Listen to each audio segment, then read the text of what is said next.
이번에는 미증시에서 있었던 종목별 메가 이슈들 정리해드리는 메가 이슈 시간입니다. 먼저 핀비즈맵 확인해 보겠습니다.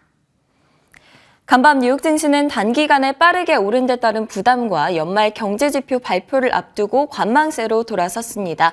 10년물 금리는 9월 초 이후로 4.2% 아래로 처음 하락하는 모습을 보여줬고요. 비트코인은 현물 ETF 승인 기대감의 지속으로 급등세를 지속하는 중인데요. 장중 한때 44,000달러를 기록하기로 했습니다. S&P 500 내 섹터들 살펴보면 어제 다 같이 하락하던 빅테크주들이 살아나면서 기술 섹터가 소폭 오르는 모습이었는데요. 특히 애플이 2%가량 오른 점이 눈에 띄었습니다. 마이크로소프트와 엔비디아 역시나 상승세 나타냈고요. 구글과 아마존, 테슬라 역시 1%가량 상승했습니다. 이날 에너지, 필수 소비재, 자재, 유틸리티 섹터 등은 전반적으로 하락세를 나타냈습니다. 이번에는 주요 종목별 이슈들 짚어보도록 하겠습니다. 먼저 애플 소식 확인해 보겠습니다. 애플이 앱스토어 매출이 견고하다면서 시총 3조를 재탈환을 했습니다. 애플이 앱스토어 매출 증가세가 견고하고 또 중국 측에서도 리스크가 우려될 만한 사항이 아니라는 분석이 나와서 상승을 한 건데요. 뱅크 오브 아메리카에 따르면 현재까지 집계된 이번 분기 애플 앱스토어 매출은 전년 동기에서 대비해서 11% 증가를 했고요. 중국에서는 8% 증가했다라고 밝혔는데 9월에는 중국발 리스크가 대두가 되기는 했지만 실제로 데이터를 확인해 봤을 때는 큰 우려 요인이 아니었다고 분석이 되고 있습니다. 뱅크 오브 아메리카는 애플에 대한 투자 의견을 중립 그리고 목표 주가를 208달러를 유지를 했고요. 웨드부스의 댄 아이브스의 경우에는 아이폰 수요가 견고하다라면서 애플을 IT 섹터 내 탑픽으로 유지를 했습니다. 애플 확인해 보겠습니다. 애플 주가는 2%가량 상승을 하면서 시가총액 3조 달러를 다시 넘어서게 됐습니다.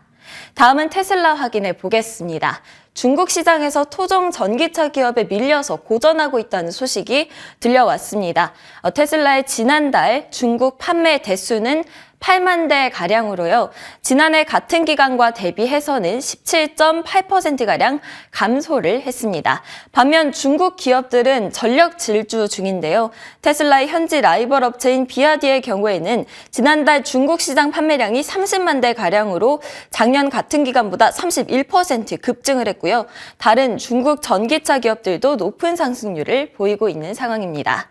이 때문에 안 그래도 전 세계적으로 전기차 수요 둔화로 어려움을 겪을 예정인데 세계 최대의 전기차 시장인 중국에서 테슬라의 입지가 줄어들고 있다라는 우려가 커지고 있습니다. 또 다른 소식으로는요. 스웨덴 노조의 파업에 덴마크 노조가 동조를 하면서 북유럽 전역으로 테슬라 노조의 보이콧이 확산될 조짐을 보이고 있다라는 소식이 들려왔습니다.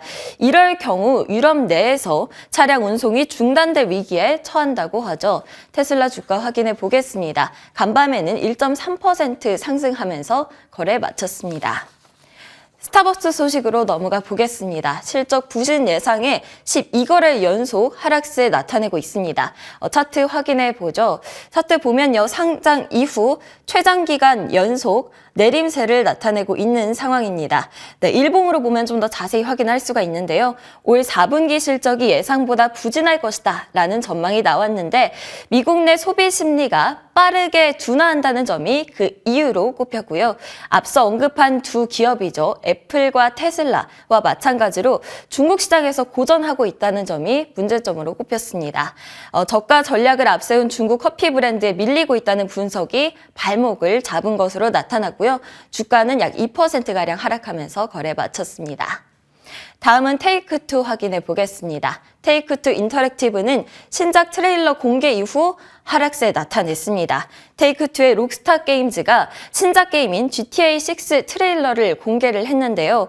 주가는 트레일러 공개 이후 크게 하락을 했습니다. 그 이유를 살펴보니까 투자자들은 24년 내에 이 게임이 출시될 것이다 라고 생각을 하고 있었는데 사실 25년에 출시될 것이라고 발표가 됐기 때문입니다. 이 때문에 실망감에 너도 나도 투자자들이 이탈을 하고 있다고 하고요.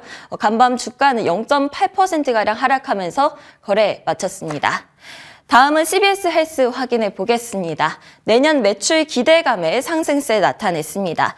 예상치를 상회하는 2024년 매출 가이던스를 제시를 했고요. 분기별 배당금을 10%가량 올렸습니다. 또 약물 처방 비용을 단순화하기 위한 방안을 도입하기 위한 발표를 했습니다.